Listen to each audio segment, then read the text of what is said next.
Greetings to another River Radio Sports Central podcast powered by our friends at NovaCare Rehabilitation. Alongside Matt Varney from 103.5 ESPN, I'm Darren Kinnard. And Matty V, the big story this week so far anyway, as we record on a Thursday morning, is the announcement out of the Black Diamond Conference that they have told Vienna Goreville, no longer are you going to be a part of this conference in football. And they've extended an invitation to Red Hill. Yeah, well, the conference had to do something. You feel for Vienna Goreville. They are trying to rebuild that program, and looks like in a couple of years they'll be ready to go. They got plenty of numbers at the lower levels, but the Black Diamond can't wait around that long, unfortunately, and so they had to do something. And I think in terms of finding somebody for the conference, I don't think it's a bad match, honestly. Sure, the geography of things is a little tough for schools in terms of football, but it's one game a week, so you can kind of swallow that a little bit. And they're a good squad. They should fit well into it, and they've made the playoffs the past 2 years. Looking so far pretty good, 2-1 this year. The Salukis look like a good ad and should be bringing up the Black Diamond in terms of competitiveness. Yeah, and that's the important things. You touched on several of them. This is for football only. Yes. And Vienna and Goreville, they co-op for football, but they're separate in all the other sports. They're still going to be in the conference for everything else. And that's what made Red Hill, as outside of the location, right, a perfect fit because they only wanted in for football. They're currently playing as an independent.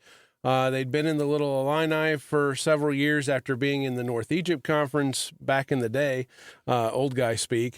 So they only wanted in football because they play in the Midland Trail and in the Little Oka Valley in other sports. So it seemed like the fit, because they really were the epitome of a free agent. Right. They could come and start right next year. Right, absolutely. And we've heard whispers of potentially expanding even further or not. We don't know if that's going to happen, but right now it feels like the closest thing to a match made in heaven as possible for both Red Hill and the Black Diamond. So we'll be looking forward to that Red Hill matchup, and you kind of get and of course they've got to approve that first. Monday is when that that board meeting is. Yeah. Although we don't really see any reason why they wouldn't. But you kind of get a preview of what that's going to look like this Saturday when CZR goes to Red Hill. And that became available because of Vienna Goreville not fielding a varsity team, and this was the third time in 4 years that it happened. And scrambling to find a game really at any time is not easy anymore, much less late in the game. And so CZR found a willing match there in Red Hill, and so for the first time in 4 weeks, we have the team that was playing Vienna Goreville not taking the forfeit and actually going and playing. And so they are going to Red Hill. And the interesting little side note for me personally was I had just been having a conversation about what I was going to do Saturday. I said, I think I might go to Red Hill, just in case they do come into the Diamond. That way I'd have some video and things like that. And then an hour later, this comes out, hey, the Black Diamond's inviting Red Hill. And I'm like, well, how about that? How about it? It works all out. And yeah, it's going to be interesting. And I think that'll be a good game. CZR's had a rough season so far, but playing up against a slightly smaller school who's good, but CZR is trying to find their way, and what better way than to go up against Red Hill and see if maybe they can go ahead and finally push through. You mentioned the geography, and we would be remiss if we didn't bring it up. Yeah. Red Hill is located in Bridgeport, which if you're not really familiar, I'm going to give you a couple places that you might be familiar with. It's 20 miles north of Mount Carmel, and it's 20 miles east of Olney. So it is going to be a trek for a lot of the Diamond teams. Yeah. Teams such as Fairfield, Carmi, Flora, they're in the past, not necessarily this group of people, for the most part, but they've been in the same conference before, and also Edwards County was with them in the Little Illini. So that part there, they are maybe accustomed to the trip a little bit. But when you start talking about Johnston City and Cesar-Valere, travel becomes a factor. Yeah, without a doubt. But like I said, it's just one game a week. In terms of the river to river, we've seen conversations about this in the past, and they've said A few years ago, potentially Mount Carmel or potentially a Breeze, but it was always travel, and it was because they were looking for a full member, not just a partial member in football. And that was why they would say, as much as we would like to add a competitive team like a Breeze Mater Dei or a Mount Carmel to kind of lift the conference up even more, it's not viable because of those events that happen during the week when students have to get home and get ready for school the next day. They might have homework for a Friday night. This just works out perfectly for almost everybody. Now, of course, you look at the lower levels, that might affect things a little bit, but when it comes down to just one sport, it just makes it so much easier to swallow than saying, okay, now we got to think about all the things that happen in the 10-plus sports that everybody plays. And the one thing that was interesting to me in talking with Josh McCurran, the Christopher A.D., who's also the Black Diamond president, is the fact that he mentioned on the lower levels that there would be a gentleman's agreement that, for the underclass games, whether it's JV or freshman, I mean, not everybody has freshmen anymore, but there would be a gentleman's agreement that, hey, if you have somebody that's 20 minutes away and they have somebody 20 minutes away and you guys are agreeable to it, common sense will prevail. And, sometimes that's not very common anymore. But again, at the lower levels, it's about experience playing and getting there is no Black Diamond championship for the JVs or the freshmen or however.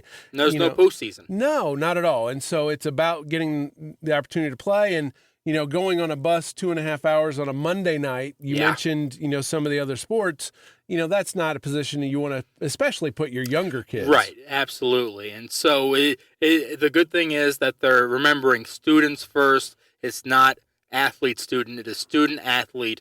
And so you're happy to see them kind of come to a solution on an issue that the conference was facing while also taking into consideration the rest of the part that comes into this, the student-athlete. And also saying, Vienna, Goreville, we still want you. We still want you in all our sports. It's just this has been an issue, and we have to find a solution. And so they wish them the best. Hopefully, when 26-27 rolls around, Vienna Goreville is able to find somewhere to land on their feet. If not, they're an independent, so they can make their schedule, and things could turn out well that way also. And, that was the other part. Vienna had released a statement that said, look, we're gonna play lower class next year with that goal of being back varsity in 26-27. They have good numbers in the freshman class, and they hope to be able to do that. And I think that's an important thing to point out is that if they do come back to a varsity level, it's no fun to try to find 9 games. Right. But they will be able to find 9 games that they may feel comfortable with. Absolutely. And, it's been a rough go for Vienna. It has. And, this is a program that started varsity back in 2009. They had a couple of playoff appearances in 12 and 13. Yeah. But since 13, it has been bad. Yeah. And over, I think since 2018, they were 2-42 with double-digit number of forfeits. And so, Dylan Roper, the new head coach, he's the 4th head coach in as many years. Yep. And that hasn't helped. If they can get some consistency and, they can perhaps be able to build and then be able to go out and find games that, hey, we can be competitive in. So we're not going to go out and get beat 63-0. Right. Absolutely. And the one other thing that I'll say is that potentially, because I mentioned, we've heard potential whispers of maybe it doesn't stop at Red Hill. We've heard that not yesterday or anything, but we heard that few weeks ago even of, maybe they look at multiple teams. 26-27 rolls around, the Black Diamond, if they decide to go that route, could be looking to add one more team, and Vienna Goreville could end up right back in there. You never know. The branches that are going to come from this move are endless at this point, and so we wish the best of both the conference and the team, but you don't know where things are going to land on 26-27. Vienna Goreville could be planning out a 9-game schedule. They could be walking into a conference that says, we've got divisions now, and then you'll fill in your other 3 games or whatever with non-conference, but still conference opponents. So you never know what's going to happen. for Vienna Goreville, they have to just keep on building and hope for the best that when 26-27 rolls around, they're ready to go. And, the rumors, I mean, they've been out there, and there's two other schools that have been involved in those rumors, and they're both currently in conferences. Yes. And to get out of conferences, you have to give notice, and there's a time frame. This move of adding Red Hill does not preclude those future moves. Correct. They, Josh McCurran, he said, we were focused on fixing 2025. Right. And that's what Red Hill does. That doesn't mean they're looking to expand. Right. Does not mean that they're not right, looking exactly, to expand. Exactly. It's there. This does not change that. And again, this is all predicated on Red Hill accepting, which I think by and large everybody expects. It doesn't make sense for them not to. It's a win-win situation for both the conference and Red Hill, so you would expect them to, but you never know. They could sit there and say, you know what, we like the position that we're in. We've made the playoffs by ourselves the past 2 years. They could potentially say no thanks, but I do think having just a schedule put in front of you rather than every year having to go out there and find games, I think they're probably going to take this. It just makes too much sense. You mentioned CZR at Red Hill on Saturday. Looking around the rest of the diamond for Week 4, the biggie, Carmi-White County at Sesslerville-Waltonville. Both of those teams are 3-0. Both of those teams have a forfeit win from Vienna Goreville in that mix. Sesslerville-Waltonville coming off a slugfest in a sloppy second half due to the remnants of Hurricane Francine. Thanks, Francine. Yeah. 8-6 was the final. The Red Devils won. They made a first quarter TD and conversion stand up. So then the other game is Johnson City, who's 3-0, who won a shortened game at El Dorado, game called in the second quarter. They beat the Eagles 14-0. Johnson City is 3-0, and so they go to Fairfield, who's now 2-1, and suddenly the Mules are kind of in that spot where we lost last week, and now we go back home, but it's Johnson City coming to town, so it's two pretty good matchups. Yeah, there. Without a doubt, and I think the Mules are also in the position of, we used to be the kings of this conference, and now the current kings are coming to town. Can we maybe bounce back and remind people of we're still Fairfield? So that'll be an interesting one right there. I think that you can expect both of those games to be close. And a game that it may sound a little silly, but in Week 4, I think has some pretty serious playoff implications. El Dorado at Flora. Both of those teams are 1-2. Flora coming off the win last week over Edwards County, 35-22. El Dorado, of course, we just said lost to Johnson City. So 2-2. You still have a legitimate shot. 1-3 puts you behind the 8 ball, trying to get to that 5th win. Yeah, without a doubt. And I don't believe either of them have played more than one of the 3-0 teams on in the black time. That's the one thing about being in a closed conference is only one team gets to be who Vienna Goreville was this year of playing all the juggernauts at the start of the season. Everybody else, you'll usually play one of them, and then kind of gets broken up to juggernaut every third kind of deal.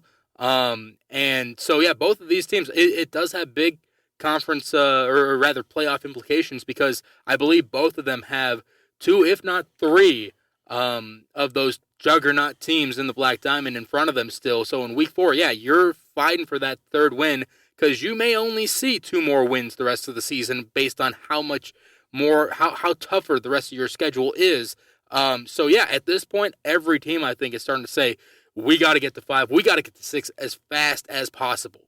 Hamilton County, also one of those 1-2 teams, will be at home against Edwards County. The Foxes picked up their first win of the season in the game that was suspended with CZR and finished at Benton. The Foxes won 24-6, and now they have a chance to string together a couple wins and also get to that 2-2 mark. Yeah, and we've been saying the past couple weeks, there's something going on in Hamilton County that people may not realize until it's already hit them in the face kind of deal.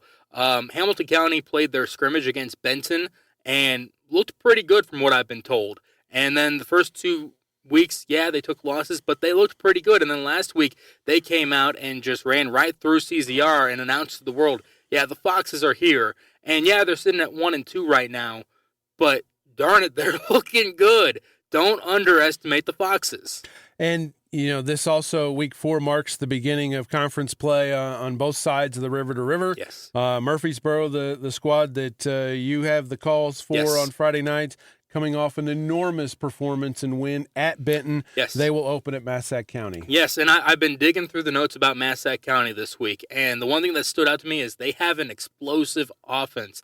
Cameron Fairfield, pretty darn good quarterback. He's young, so he makes a couple mistakes here and there, but he is explosive, and they've got a good running game, too. The defense still struggling a little bit, but if you can keep up with Murfreesboro, man, Murfreesboro's going to have a tough time with a team that keeps up with them because they're young on the defensive end. And so they've looked good the first 3 weeks, don't get me wrong, especially last week. But if a team is able to match you every time, it doesn't matter how good you are, you're going to go down to the wire. And you don't want to go down to the wire against teams that you feel walking in, and this is no knock on Massac County, but Murfreesboro should feel coming in that they should be able to beat Massac County. And so if you let them stay, all of a sudden Massac County says, hey, why don't we just go and do it?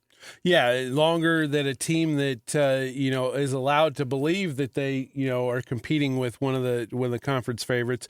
The Patriots coming off their first win, they got a late field goal to beat AJ 23-21 last week. The other Ohio game is a Williamson County showdown. Carterville at Heron. The Lions held off West Frankfort. Heron had a tough time at home against DuQuoin, and so the Lions are now 2-1 after losing the season opener, right. And so now they have that opportunity to maybe stack another win on to open conference play while the Tigers still searching for that first win. Yeah, absolutely. And I mean, we've kind of seen flashes from the Tigers this year, but they are still searching, trying to put together a complete game. The Lions, I feel like everybody walked in and said, yeah, they're like a top 3 team, and so far they've yet to show that. They're struggling. They're trying to put it all together. 2-1, but they've kind of limped into that 2-1 a little bit. And I mean, not to say that their opponents weren't scrubs by any mean. They were very good teams. They had to fight for that 2-1, beating Nashville and beating West Frankfort. But I think people are a little bit down on Carterville, and so we'll see. Can Heron pull out the win? Maybe they do, but at the same time, Carterville should walk in favored. You mentioned West Frankfort. That game went down to the wire at Carterville after a 2-hour delay, and the Redbirds had the ball in Carterville territory with a chance to win, just couldn't convert. They will be at home to open Mississippi play as they welcome Pinckneyville. The Panthers coming off a loss to Harrisburg, 38-15, in a game that also had delays because of storms and lighting issues and just a rough night in Pantherland. And then Benton coming off the loss at home to Murfreesboro. They open conference play at DuQuoin, which, all of a sudden you've got 2-1 teams here that last year DuQuoin came in and stole one late at Benton to open Mississippi play. And now you've got a situation where they're opening up again, and they're both sitting at 2-1, and a good chance to make a statement early in the Mississippi. Without a doubt, Benton is clearly still one of those better teams. Tiffin Kazookas is one of, if not the best quarterback in the region right now. I'll say this much: Benton's defensive line shocked me just how good they are last week when I went and called that game for Murfreesboro. They're a good team, but the one thing that I think you're going to see if you're a coach watching that Murfreesboro-Benton game is you found out, we can pass against them. If you've got a passing attack, then Benton is going to have to go ahead and try to adjust to that, which they didn't have to the first 2 weeks, really. So that is the interesting thing there, because DuQuoin does have a passing attack. So how does Benton adjust from kind of that thing getting exposed last week? Because Jonathan Brown, the quarterback for DuQuoin, really good dual-threat quarterback. So we're going to find out, can Benton adjust to the passing attack that they just got beat by last week? If they can, then they're right back at the top of things. If not, then other teams are going to start to exploit that. And DuQuoin is an excellent test to find out, can we adjust to that if you're the Rangers? That Murfreesboro final was 28-20, but it was really a 2-score game for much of the evening. And also, it's a difference. I go back to the greatest show on turf, the Rams. They were always up 3 scores. So I felt that made their defense better because their guys could just pin their ears back and get after the quarterback. And those first 2 weeks for Benton, they were blowouts. Yeah. And so, what the other team is more than likely going to abandon the run, or, they're not going to run it as frequently. You can just flat get after the quarterback. And so playing from behind was different. And Yes. so I'm very interested to see this. I think Benton DuQuoin has a chance to be one of the top games of the week. I agree completely. And it just goes back to, explosive plays. That's how Murfreesboro won last week at Benton, was explosive plays. They had 2 explosive plays through the air. One was 80 yards, one was 74. And then they also blocked a punt that just they were able to roll into the end zone with. So there's 21 points right there of the 28 that they scored. But they stopped the run without a doubt. So if you're DuQuoin, you're walking in there and saying, our runners may not get as much as they like to. So Jonathan Brown, as I mentioned, dual threat. But if they can shut down the run and make him a one-dimensional player and make him just a passer, things might be okay for Benton, but at the same time, they're going to have to stop that pass. And with Jaden Davis over there in DuQuoin, that's going to be tough to do. Definitely. The other Mississippi game has Nashville at 2-1, traveling to AJ 0-3.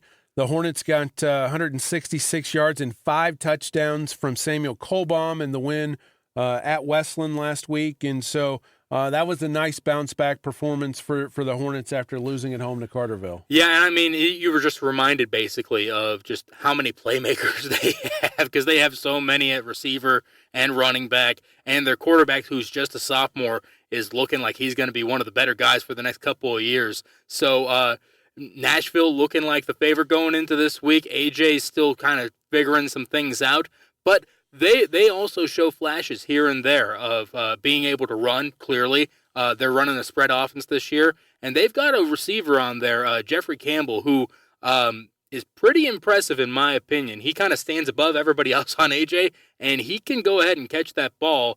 It's a spread offense, but it's very West Coast style.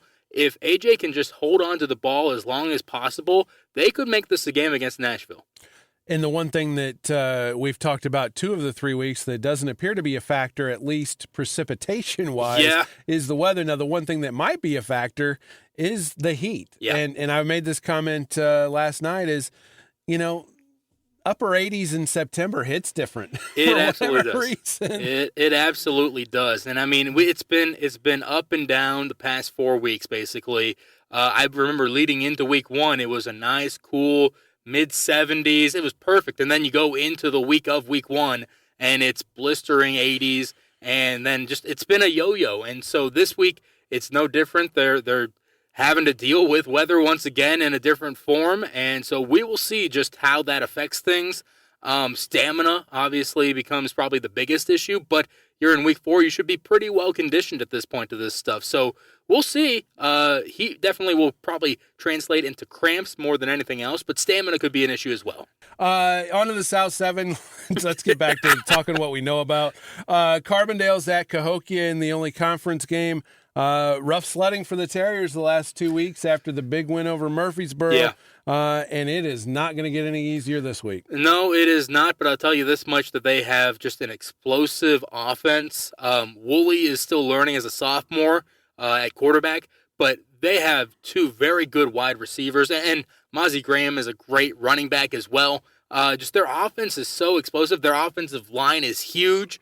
They're bound to break through at some point. And once they do, you mentioned going downhill, they'll be going downhill in terms of that offense, and just it'll be a train that'll be tough to stop, basically. So once everything starts to click, I think things will turn around for Carbondale. It's just how soon can it turn around is the big question for the Terriers. And it will need to turn around this week, yes, because Cahokia is a team that maybe a little tough to get a read on from the look of their schedule. Last week they obliterated Granite City 76-0. Mm-hmm. But we've talked about Granite City being a struggling team.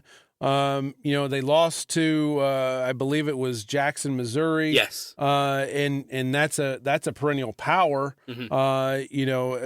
In Missouri big schools. I believe that's a 5A school in Missouri, and so it's maybe a little tough to get a read, but you get a feeling that they're pretty good. Yeah. And the thing that really may help Carbondale this year is that Cahokia now has turf, and yes, that field honestly was probably one of the worst grass fields from what people have said in my limited experience covering games at Cahokia is that was really not a great place to play. And so now, especially that Carbondale's accustomed to playing on turf at home, now it's not such a shock to go somewhere and play in a situation you're not really accustomed to anymore. If you recall last postseason, people were concerned because Cahokia was likely going to be the 16 seed, and that was going to be probably the worst 16 seed anybody could run into because they were just that good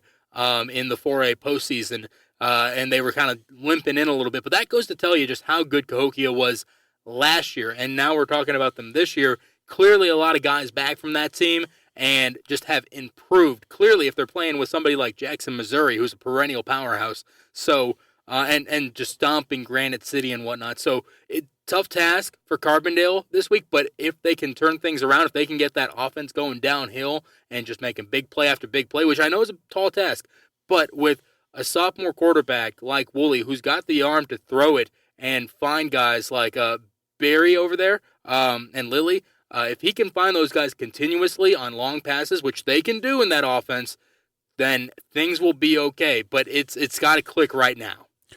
Other conference openers this week, the Cahokia Opens play. Chester, we talked about last week being a very important measuring stick in the non-conference for Chester. They go on the road and beat Freeburg, who's in the bigger division in the Cahokia, and they beat them handily, 31-14. So the Yellow Jackets are 3-0 and look to be prohibitive favorites in the Illinois division. And they open with Sparta, a team that has struggled here in the early season. And so the Yellow Jacket Express is well on its way, I think. Yeah, without a doubt. Last week they were ranked number 9 in the state in 2A. And I think a lot of people were like, are you sure? We haven't really seen it proven quite yet.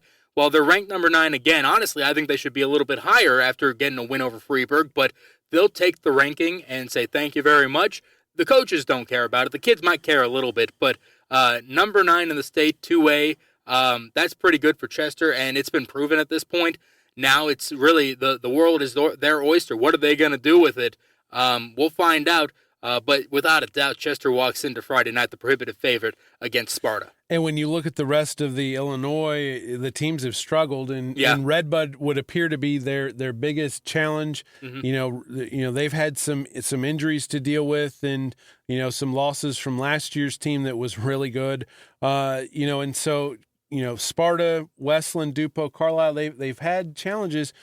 And again, we can say this. The coaches are like, we're week to week, all this and that. But it would be stunning to me if they don't go 5-0, and on week 9 they've got another big test in Waterloo to go 9-0. Yeah, without a doubt. But their quarterback and wide receiver position is just fantastic. That's what's making them go more than anything. I haven't been able to see them, but I'm sure their defense is doing pretty darn good too. But it starts with the quarterback, and he's been there for several years at that position since he was a sophomore, and he's just shown all the fruits of his labor, and Chester is going to ride that train as far as he can take them. On the Mississippi side, Bree Central is at Freeburg. The Cougars are rolling here at 3-0 to start the season. Roxana's at Columbia. Salem's at East Alton Wood River. In the Little Illini, Newton's at Mount Carmel. The Aces picked up their first win of the season going to Robinson last week. And again, they've just kind of rolled through conference play. And Newton is a team that has struggled a bit here so far this season, and an opportunity for the Aces to get back to even at 2-2. Yeah, and I think we mentioned it last week or maybe the week before that they found out that life without Blaine Sisson gets a little bit harder, but as these seasons go on, you get to week 3, week 4. Okay, we figured out how to deal without Blaine Sisson. Now how do we make the most of what we have? And like you said, they've, for the most part, rolled through the Little Illini and made things work for them. So I wouldn't expect them to take a step back, even though Blaine is no longer there. They're still a very good team, but they've also built up their non-conference schedule to have the level of, we expect this from you guys. We expect you to win these games because we went to the 3A state title game last year, stuff like that. And, and that's just a yearly Yeah. expectation in Mount Carmel. Other LIC games, Paris at Lawrenceville, Robbins at KZ Westfield, Mississippi Valley, Jerseyville at Civic Memorial, Mascoutah at Highland, Waterloo's at Triad. In the Southwestern Conference, Alton's at Belleville West, O'Fallon's at Edwardsville. Non-conference games, we get back a little closer to home. Centralia's at home against Granite City, so the Orphans a little bit snake bit the last couple weeks. Yeah. They're 1-2, having lost the last 2 weeks by a total of 3 points, and so a big opportunity for a bounce back for Centralia. Yeah, they're a misleading 1-2 is what a lot of people would say. I think one of those, didn't they go down to the last second? Basically, they missed a field goal late. That would have won at Collinsville, and last week they lost by a point to Waterloo, who is a team that's 3-0 now, and already owns a win over Mount Vernon. So don't miscount them when you look at things. Yeah, 1-2, you're not exactly where you want to be. Mount Vernon's 1-2 though, and they're a very good team. So just when Centralia gets into South 7 play, don't discount them, because they are probably going to shock a couple of people when they're looking at these results and just going, okay, Centralia's 1-2. Well, when they're sitting there and blowing through some of the South 7 teams, do not be surprised. Mount Vernon also on the road. The Rams are at Collinsville, so certainly not the same Collinsville team from the past couple years. So an opportunity for the Rams to get back even, but this is a team that is trying to figure its way on defense. They lost just a great game with Marion last Friday night in the third quarter monsoon. They just weren't able to get the stops that they needed to. The offense put up 34. Same kind of thing with week 1 against Waterloo, gave up 35, and Collinsville hasn't exactly shown to be a scoring juggernaut. So I think there's a real opportunity for the Rams. Absolutely, and the thing is, and Dan Mings will have this figured out without a doubt, but you don't want it to kind of start to seep into your program of being like, oh yeah, this is going to happen again type of deal, because that can happen when it happens multiple times in a season. But like I said, Dan Mings will have that figured out. But you do worry about that a little bit when you were winning basically the entire time. You were up by, I believe it was 17 at one point for them last week, and then Marion comes all the way back to beat you 37-34. You worry about the confidence for those kids a little bit, but at the same time, like I said, Dan Mings will have it figured out. Those kids are resilient. I expect the Rams still to be a big force the rest of the way.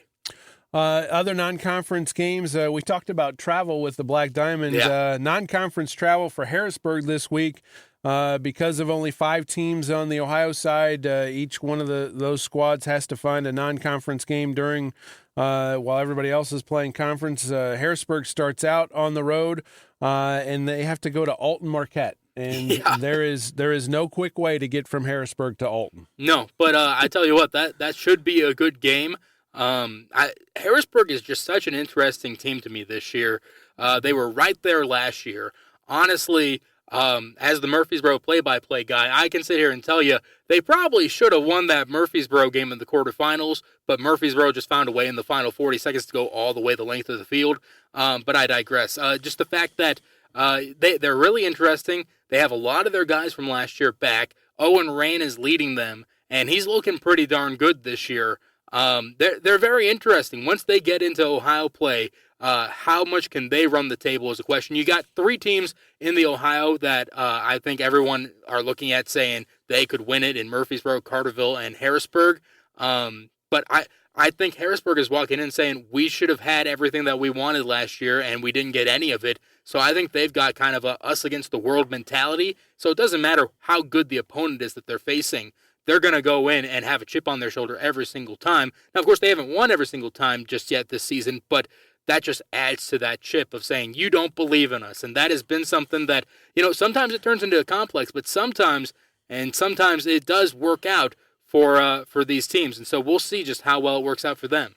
Are you saying that coaches would use something like that for motivation? Well, I don't know if they would, but The fans certainly do. I've seen plenty of that for the Harrisburg fans so far this season. A couple other Friday non-conference games. Breeze Mater Dei is at Madison. The Knights picked up their first win of the season, beating Effingham 35-20 last week. Althoff is at Tolono Unity, and that's a very interesting game to me. Just again, I know it's well out of our region, but I will be interested to see that one. Yeah. Althoff running back Deer Hill last week in the win over Belleville East, which is a 6A team. Deer Hill, 11 rushes, 311 yards. Wow. That's pretty good average. Yeah. And 4 touchdowns. There's a reason why he's committed to go to Oregon. Yeah, without a doubt. But Tolono Unity, man, that is one of the powerhouses in the state. Yes. IHSA right now is going through their top 50 volleyball and football programs, and I have not seen Tolono come across my screen yet because I expect them to be probably in the top 30. They're right. a very good program, very run. But at the same time, hey, if you're Althoff, you can go there and steal a win. Hey, that's a good sign for your program, too. Well, and again, Althoff likely a 1A playoff Probably. team again. And so, again, you're playing 6A Belleville East last week.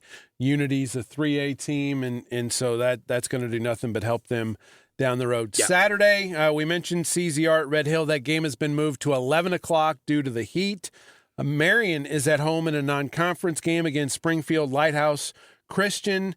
The game time was a great mystery there for a while. They were going to move it back because of the heat, and then our understanding is that Springfield, decided that 5 o'clock's okay. Yeah, because you got to get on that bus and get back home. Yeah, likely at some point, whether it's going or coming, unless they're spending the night. Yeah. That's a long trip on a bus ride Yeah. just to be starting that at 9:30, 10 o'clock Right. at night. Well, and last year Carbondale played at Springfield, and so it was a little surprising to me when the schedules got released this year, and Carbondale wasn't playing them, but it was instead Marion playing them. But that's just how it all fell through, and so it will be an interesting game without a doubt. Carbondale did a great job against them last year. Marion's looking great so far this season, so you would expect them to do the same on their home turf.